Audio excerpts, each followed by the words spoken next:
La communauté internationale toujours impuissante à mettre fin au drame humanitaire à Alep. De nouveaux bombardements empêchent l'évacuation des civils et des rebelles. Le cessez-le-feu n'aura duré que quelques heures. Chaque camp se rejette la responsabilité. Selon ces termes, les blessés et les civils devaient être évacués en premier. Des milliers de personnes tentaient dans la soirée de fuir la zone dans le froid et la boue. Mais beaucoup d'autres, entre les rebelles et la peur d'être exécutés par les troupes du régime, ne voyaient plus aucun espoir. Comptez les bombes. Depuis 4 mois, c'est le lot des habitants d'Alep. Une ville aujourd'hui défigurée, sur laquelle les hommes de Bachar el-Assad plantent leurs drapeaux. Selon la Russie, leur principal soutien, 2 à 3 jours de combat seront nécessaires pour venir à bout des dernières poches de résistance des insurgés.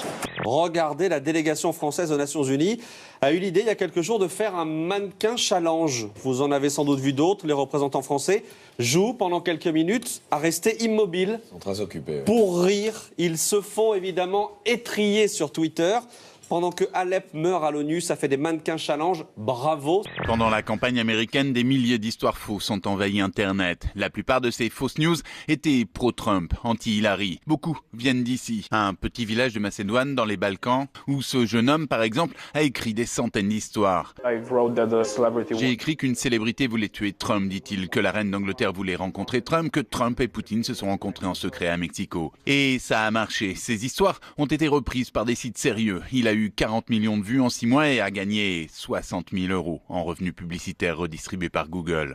Le président philippin Rodrigo Duterte a décidément un drôle d'humour, car c'est sur le ton de la plaisanterie qu'il a raconté que lorsqu'il était encore maire, il accompagnait les policiers et tirait à vue sur les suspects.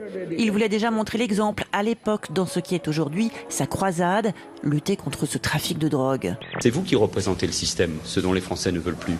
Donc c'est grâce à vous qu'on peut convaincre.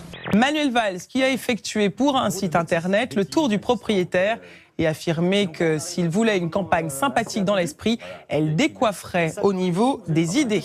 Ça va décoiffer, c'est Merci. Ça va casser la baraque. Vous voyez, vous n'êtes que dans cela. Mais plus vous êtes dans cela, plus les Français ne supportent plus le système. Celui qui veut rassembler à gauche a réussi à rallier de nombreux ministres. 11 membres du gouvernement l'ont rejoint officiellement. Parmi eux, Jean-Marie Le Guen ou encore Patrick Caner. Est-ce qu'il y a une mesure qui vous semble intéressante ? Pour être honnête avec vous, rien. Parce que dans mon lycée, à Aubervilliers, les terminales de l'année dernière, ils ont fait 1 an sans prof de maths.